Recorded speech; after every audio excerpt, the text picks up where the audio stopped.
Hi, ನಮಸ್ಕಾರ. ದೃಷ್ಟಿಪಟದ ರವಯ್ಯ ಸಂಚಿಕೆ 96ರಲ್ಲಿ ಏನಾಗಿದೆ ಅಂತ ನೋಡೋಣ ಬನ್ನಿ. ಇಲ್ಲಿ ಇಂಪನ ದತ್ತನಿಗೆ ಪ್ರಪೋಸಲ್ನ ಮಾಡ್ತಾಳೆ. ಆದ್ರೆ ಅವನು ಅದನ್ನ ಒಪ್ಕೊಂಡಿರಲ್ಲ. ಇದೆಲ್ಲ ಆದ್ಮೇಲೆ ಅವನ ಮನಸ್ಸಲ್ಲಿ ನೋವು ಕೂಡ ಕಾಡ್ತಾ ಇರುತ್ತೆ. ಅಂದ್ರೆ ಇದಕ್ಕೂ ಮುಂಚೆ ಕೂಡ ಒಂದು ಹುಡುಗಿನ ಲವ್ ಮಾಡಿರ್ತಾನೆ.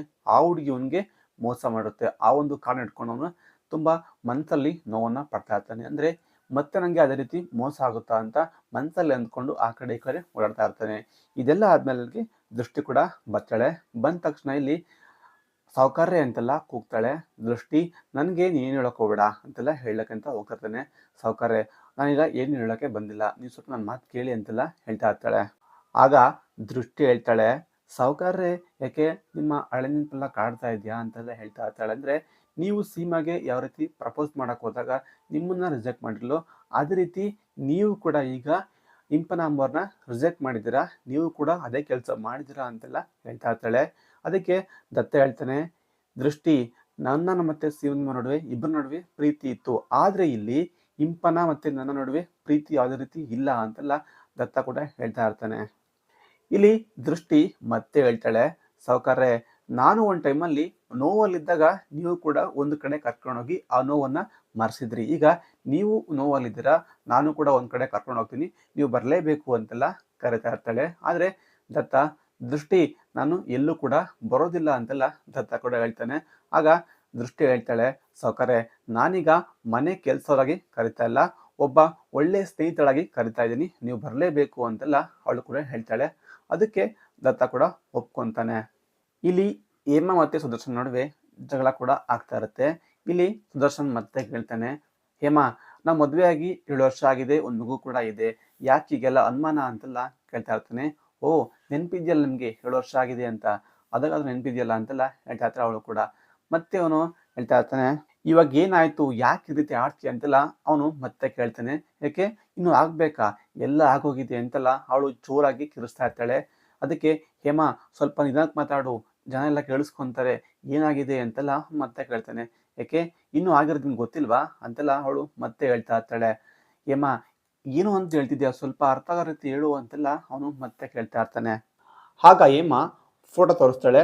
ಫೋಟೋ ತೋರಿಸಿ ಹೇಳ್ತಾಳೆ, ಇವಾಗ ಹೇಳು ಏನಾಗಿದೆ ಅಂತೆಲ್ಲ ಕೇಳ್ತಾ ಇರ್ತಾಳೆ. ಆಗ ಸುದರ್ಶನ್ಗೆ ಸಖತ್ ಶಾಕ್ ಕೂಡ ಆಗುತ್ತೆ.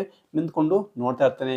ಹೇಮ ಇದು ಹಾಗಲ್ಲ, ಇದು ಬೇರೆನೇ ಇದೆ, ಆದ್ರೆ ನನಗೆ ಹೇಳಿಕ್ ಆಗ್ತಾ ಇಲ್ಲ ಅಂತೆಲ್ಲ ಹೇಳ್ತಾ ಇರ್ತಾನೆ. ನೋಡು, ನೀನು ಹೇಳೋದು ಬೇಡ, ನಾನು ಕೇಳೋದು ಬೇಡ, ನನ್ನ ತಮ್ಮ ನಂಗೆ ಹೇಳಿದ್ದಾನೆ, ಆದ್ರೆ ನನ್ನ ಚೆನ್ನಾಗಿ ನೋಡ್ಕೊಂತೀನಿ ಅಂತೆಲ್ಲ ಹೇಳಿದ್ದಾನೆ. ನೋಡು, ನನಗೆ ಡೈವರ್ಸ್ ಬೇಕು ಅಷ್ಟೇ ಅಂತೆಲ್ಲ ಹೇಳ್ತಾ ಇರ್ತಾಳೆ. ಅದಕ್ಕೆ ಸೀಮಾ ಸ್ವಲ್ಪ ಅರ್ಥ ಮಾಡ್ಕೊ, ಇಷ್ಟಕ್ಕೆಲ್ಲ ಡೈವರ್ಸಾ ಅಂತೆಲ್ಲ ಹೇಳ್ತಾ ಇರ್ತಾನೆ. ಇಷ್ಟೆಲ್ಲ ಆದ್ಮೇಲೆ ಕೂಡ ನಾನು ಇಲ್ಲೇ ಇದ್ದು ನನಗೆ ಸ್ವಲ್ಪ ಕೂಡ ಅರ್ಥ ಇರೋದಿಲ್ಲ, ನೀನು ನನ್ನ ಮದುವೆ ಆಗಿರೋದು ನನಗೋಸ್ಕರ ಅಲ್ಲ, ನನ್ನ ತಮ್ಮನ ಆಸ್ತಿಗೋಸ್ಕರ ಅಂತೆಲ್ಲ ಹೇಳಿ ಅಲ್ಲಿಂದ ಹೊರಟೋಗ್ತಾಳೆ. ಇಲ್ಲಿ ದೃಷ್ಟಿ ಮತ್ತೆ ದತ್ತ ಇಬ್ರು ಕೂಡ ದೇವಸ್ಥಾನಕ್ಕೆ ಬರ್ತಾರೆ. ಬಂದ್ಬಿಟ್ಟು ಇಲ್ಲಿ ದೇವಸ್ಥಾನಕ್ಕೆ ಪೂಜೆ ಎಲ್ಲ ಮುಗಿಸ್ಕೊಂಡು ಅದೆಲ್ಲ ಆದ್ಮೇಲೆ ಇಲ್ಲಿ ದೇವಸ್ಥಾನ ಒಂದು ರೌಂಡ್ ಕೂಡ ಹಾಕ್ತಾ ಇರ್ತಾರೆ. ಆ ಟೈಮಲ್ಲಿ ದತ್ತ ಹೇಳ್ತಾನೆ, ದೃಷ್ಟಿ ನಾನು ಬೆಲೆ ಕೊಡೋದು ಅಮ್ಮ ಮತ್ತೆ ಅಕ್ಕ ತಂಗಿರು ನೆಕ್ಸ್ಟು ಸ್ನೇಹಕ್ಕೆ, ಇದರಲ್ಲಿನೂ ಸ್ನೇಹಕ್ಕೆ ಬೆಲೆ ಕೊಟ್ಟು ನಾನು ಬಂದಿದ್ದೀನಿ ಅಂತೆಲ್ಲ ದತ್ತ ಕೂಡ ಹೇಳ್ತಾ ಇರ್ತಾನೆ. ಇಲ್ಲಿ ದತ್ತ ಮತ್ತೆ ಹೇಳ್ತಾನೆ, ದೃಷ್ಟಿ ಇಲ್ಲಿ ನನ್ನ ಅಭಿಪ್ರಾಯನ ನಾನು ಹೇಳ್ತೀನಿ, ನಿನ್ನ ಅಭಿಪ್ರಾಯನ ನೀನು ಹೇಳು, ಆದರೆ ಬಲವಂತವಾಗಿ ಇದನ್ನೇ ಮಾಡುವಂತ ಯಾರು ಕೂಡ ಯಾರ ಮೇಲೂ ಹೇರಿ ಹೋಗಿಲ್ಲ ಅಂತೆಲ್ಲ ದತ್ತ ಹೇಳ್ತಾ ಇರ್ತಾನೆ. ಅದಕ್ಕೆ ದೃಷ್ಟಿ ಕೂಡ ಸರಿ ಸಾವುಕಾರ್ಯ ಅಂತೆಲ್ಲ ಹೇಳ್ತಾ ಇರ್ತಾಳೆ. ಅದೆಲ್ಲ ಆದ್ಮೇಲೆ ದೇವಸ್ಥಾನದ ಹೊರಗಡೆ ಕೂಡ ಇಬ್ರು ಬರ್ತಾರೆ. ಬಂದ ತಕ್ಷಣ ಇಲ್ಲಿ ದೃಷ್ಟಿ ಹೇಳ್ತಾಳೆ, ಸಾವುಕಾರ್ರೆ ಪ್ರಪಂಚದಲ್ಲಿ ಎಷ್ಟೋ ಜನ ಪ್ರೀತಿ ಮಾಡಿರ್ತಾರೆ, ಆದರೆ ಎಲ್ಲರೂ ಕೂಡ ಮೋಸ ಮಾಡೋದಿಲ್ಲ, ಇದು ಹಾಗೇನೆ, ನೀವು ಸೀಮಾ ನಿಮ್ಗೆ ಯಾವ ರೀತಿ ಮೋಸ ಮಾಡಿದ್ಲೋ ಅದೇ ರೀತಿ ಎಲ್ರೂ ಕೂಡ ಇರೋದಿಲ್ಲ. ಇಲ್ಲಿ ಇಂಪನವ್ರು ನಿಮ್ಮನ್ನ ಮನಸ್ಸಿಂದ ನಿಮ್ಮನ್ನ ಇಷ್ಟಪಡ್ತಿದ್ದಾರೆ, ನೀವು ಕೂಡ ಅದನ್ನ ಅರ್ಥ ಮಾಡ್ಕೋಬೇಕು ಅಂತೆಲ್ಲ ಹೇಳ್ತಾ ಇರ್ತಾಳೆ. ಆಗ ದತ್ತ ಹೇಳ್ತಾನೆ, ದೃಷ್ಟಿ ನಾನು ಆ ರೀತಿ ಹೇಳ್ತಾ ಇಲ್ಲ, ಹುಡುಗಿರಲ್ಲಿ ಪ್ರತಿಯೊಬ್ಬರು ಕೂಡ ಕೆಟ್ಟೋರೆ ಅಂತ ಹೇಳಕ್ಕಲ್ಲ, ಅದರಲ್ಲಿ ತುಂಬಾ ಒಳ್ಳೆಯರು ಕೂಡ ಇರ್ತಾರೆ, ಆದ್ರೆ ನನಗೆ ಸಿಕ್ಕಂತ ಸೀಮಾ ಆ ರೀತಿ ಮಾಡಿದ್ಲು, ಆ ಒಂದು ಕಾರಣಕ್ಕೋಸ್ಕರ ನನಗೆ ಆ ಮನಸ್ಸಲ್ಲಿ ಕೂಡ ಅದೊಂದು ಉಳ್ಕೊಂಡಿದೆ ಅಂತೆಲ್ಲ ಹೇಳ್ತಾ ಇರ್ತಾನೆ.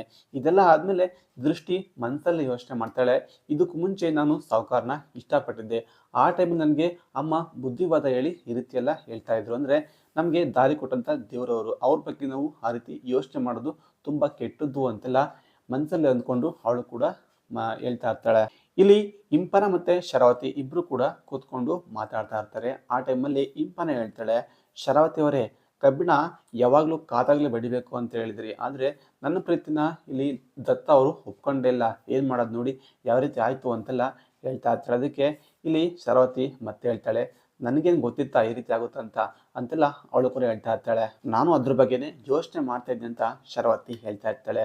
ಇಲ್ಲಿ ತಕ್ಷಣ ಇಂಪನ ಹೇಳ್ತಾಳೆ, ಶರಾವತಿ ಅವರೇ, ನನ್ನ ಮತ್ತು ತಿಲಕ್ ಇಬ್ಬರ ನಡುವೆ ಪ್ರೀತಿ ಇದೆ ಅಂತ ನಿಮಗೆ ಕೂಡ ಗೊತ್ತು, ಇಬ್ಬರನ್ನು ಕೂಡ ಒಂದು ಮಾಡ್ತೀನಿ ಅಂತ ಹೇಳ್ತೀರಾ, ಆ ಒಂದು ಕಾರಣಕ್ಕೋಸ್ಕರ ನಾನು ಈ ರೀತಿ ಎಲ್ಲ ಮಾಡ್ತಾ ಇದ್ದೀನಿ ಅಂತೆಲ್ಲ ಹೇಳ್ತಾ ಇರ್ತಾಳೆ. ಅದೇ ಟೈಮ್ನಲ್ಲಿ ಕಿಶೋರ್ ಕೂಡ ಬರ್ತಾನೆ. ಬಂದ ತಕ್ಷಣ ಚಪ್ಪಾಳೆ ತಗೊಂಡು ಬರ್ತಾನೆ. ಶಬಾಷ್, ಇಂಥ ಕೆಲಸ ಮಾಡ್ತೀನಿ ನೀನು ಅಂತೆಲ್ಲ ಹೇಳ್ತಾ ಇರ್ತಾನೆ. ಶರಾವತಿ, ನೀನು ಇಷ್ಟು ಕೆಳಗೆ ಇಳಿತೀಯ ಅಂತ ಅಂದ್ಕೊಂಡಿರಲಿಲ್ಲ, ಯಾಕಂದರೆ ಈ ಜನ್ಮದಲ್ಲಿ ದತ್ತನಿಗೆ ಮದುವೆನೇ ಬೇಡ ಅಂತ ಹೇಳಿದಳು. ಇಷ್ಟು ಮುಂದೆ ನಿಂತ್ಕೊಂಡು ಮದುವೆ ಬಗ್ಗೆ ಅಷ್ಟೊಂದು ಆಲೋಚನೆ ಮಾಡ್ಬೇಕಾದ್ರೆ ನನಗೊಂದು ಡೌಟ್ ಕೂಡ ಇತ್ತು, ಅದಕ್ಕೆ ಉತ್ತರ ಇವತ್ತು ಸಿಕ್ತು ಅಂತೆಲ್ಲ ಹೇಳ್ತಾ ಇರ್ತಾನೆ. ಯಾಕಂದರೆ ಪ್ರೀತಿನ ಮುಂದೆ ಇಟ್ಕೊಂಡು ದತ್ತನ ಮನಸ್ಸನ್ನ ಮತ್ತೆ ಹೊಡಿಲಿಕ್ಕೆ ಹೋಗಿದ್ಯಲ್ಲ, ನಿಮಗೆ ಸ್ವಲ್ಪನೂ ಕೂಡ ನಾಚಿಕೆ ಮಾನ ಮರ್ಯಾದೆ ಏನು ಇಲ್ವಾ ಅಂತೆಲ್ಲ ಕಿಶೋರ್ ಹೇಳ್ತಾ ಇರ್ತಾನೆ. ಇದೆಲ್ಲ ಆದಮೇಲೆ ನಾನು ಈ ವಿಷಯನ ಫಸ್ಟು ದತ್ತನ್ಗೆ ಹೇಳ್ತೀನಿ ಅಂತಲ್ಲ ಅಲ್ಲಿಂದ ಹೋಗ್ಲಿಕ್ಕೆ ಅಂತ ಹೋಗ್ತಾ ಇರ್ತಾನೆ. ಶರಾವತಿ ಮತ್ತೆ ಹೇಳ್ತಾಳೆ, ಏನಂತ ಹೇಳ್ತೀರಾ, ಈ ರೀತಿ ಹೇಳ್ತೀರಾ, ಈ ರೀತಿಯೆಲ್ಲ ಹೇಳಿದ್ರೆ ನನ್ಗೆ ಏನೂ ಕೇಳೋದಿಲ್ಲ. ಅವನು ಕೇಳೋದು ಡೈರೆಕ್ಟಾಗಿ ಇಂಪನ ಮತ್ತು ತಿಲಕ್ ಅವರಿಬ್ಬರನ್ನು ಕೂಡ ಸುಟ್ಟಾಗ್ತಾನೆ, ಅಷ್ಟು ಸಿಟ್ಟಿರುತ್ತೆ ಅವನಿಗೆ. ನನ್ನ ಏನೂ ಕೂಡ ಹೇಳೋದಿಲ್ಲ, ನಾನು ಒಂದೇ ಒಂದು ಆಣೆ ಮಾಡಿದ್ರೆ ಸಾಕು ಸುಮ್ಮನೆ ಆಗ್ತಾನೆ ಅಂತೆಲ್ಲ ಅವಳು ಕೂಡ ಹೇಳ್ತಾ ಇರ್ತಾಳೆ. ಆಗ ಕಿಶೋರ್ಗೆ ಏನು ಮಾಡಬೇಕು ಏನು ಹೇಳಬೇಕು ಅಂತ ಅವನಿಗೆ ಗೊತ್ತಾಗೋದಿಲ್ಲ, ಸುಮ್ಮನೆ ಆಗ್ತಾನೆ. ಆಗ ಇಲ್ಲಿ ದತ್ತ ಮತ್ತೆ ಹೇಳ್ತಾನೆ, ದೃಷ್ಟಿ, ಇಂಪನನ್ನ ಪ್ರೀತಿ ಮಾಡಿರ್ಬೋದು, ಬಟ್ ಆದರೆ ನಾನು ಯಾವತ್ತೂ ಕೂಡ ಇಂಪನನ್ನ ಪ್ರೀತಿ ಮಾಡಿಲ್ಲ. ಆ ಥರ ಇದ್ದಾಗ ನಾನು ಯಾವ ರೀತಿ ಅವಳನ್ನ ಒಪ್ಕೊಂಡ್ಲಿ ಅಂತೆಲ್ಲ ಇಲ್ಲಿ ದತ್ತ ಹೇಳ್ತಾ ಇರ್ತಾನೆ. ಸಾವ್ಕಾರ್ರೆ, ನೀವು ಆ ರೀತಿ ಆಗಿರ್ಬೋದು, ಬಟ್ ಆದರೆ ಮುಂದೆ ಒಂದು ಟೈಮಲ್ಲಿ ಪ್ರೀತಿ ಬಂದರೆ ಬರ್ಬೋದು ಅಂತ ನೀವು ಆ ರೀತಿ ಆ ಟೈಮಲ್ಲಿ ನೀವು ಹೇಳಿದರೆ ಎಷ್ಟೋ ಒಳ್ಳೇದಾಗ್ತಿತ್ತು. ಬಟ್ ಆದರೆ ಆ ರೀತಿ ಹೇಳಿದಾಗ ಪ್ರತಿಯೊಬ್ಬರ ಮನಸ್ಸಿಗೆ ಕೂಡ ನೋವಾಗುತ್ತೆ ಅಂತೆಲ್ಲ ಹೇಳ್ತಾ ಇರ್ತಾಳೆ. ಅದಕ್ಕೆ ಅದೆಲ್ಲ ಓಕೆ, ಇಂಪನ ಅವ್ರನ್ನ ನಿಮಗೆ ಮದುವೆ ಮಾಡಬೇಕು ಅಂತ ಮನೆಯವರೆಲ್ಲ ಸೇರಿ ಒಪ್ಪಿಗೆ ಕೊಟ್ಟು ಅವ್ರನ್ನ ಮದುವೆ ಮಾಡಬೇಕು ಅಂತ ಒಪ್ಕೊಂಡಿದ್ದಾರೆ. ಅವ್ರಿಗೆ ಕೊಡುವಂಥ ಬೆಲೆ ಏನು ಅಂತೆಲ್ಲ ದೃಷ್ಟಿ ಕೇಳ್ತಾ ಇರ್ತಾಳೆ. ಅದಕ್ಕೆ ದತ್ತ ಹೇಳ್ತಾನೆ, ಅದಕ್ಕೋಸ್ಕರ ತಾನೇ 8 ವರ್ಷದಿಂದ ನಾನು ಮದುವೆ ಬೇಡ ಅಂತ ಹೇಳಿದೆ, ಅವ್ರಿಗೋಸ್ಕರ ಈಗ ಒಪ್ಕೊಂಡಿದ್ನಿ ಅಂತೆಲ್ಲ ಹೇಳ್ತಾ ಇರ್ತಾನೆ. ಆಗ ದೃಷ್ಟಿ ಮತ್ತೆ ಹೇಳ್ತಾಳೆ, ಸಾವ್ಕಾರ್ರೆ, ನೀವು ಮನೆಯವರ ಬಲವಂತಕ್ಕೆ ಒಪ್ಕೊಂಡಿದ್ದೀರಾ ಸರಿ, ಆದರೆ ಈಗ ಮದುವೆ ಆಗುವಂಥ ಹುಡುಗಿಗೆ ನೀವು ಕೊಟ್ಟಂಥ ಬೆಲೆ ಏನು ಅಂತೆಲ್ಲ ಕೇಳ್ತಾ ಇರ್ತಾಳೆ. ಆಗ ದತ್ತನ್ಗೆ ತುಂಬ ಯೋಚನೆ ಕೂಡ ಬರುತ್ತೆ. ವಿಡಿಯೋ ಇಷ್ಟ ಆಗಿದ್ರೆ ಲೈಕ್ ಮಾಡಿ, ಶೇರ್ ಮಾಡಿ, ಸಬ್ಸ್ಕ್ರೈಬ್ ಮಾಡ್ಕೊಳ್ಳಿ. Thank you.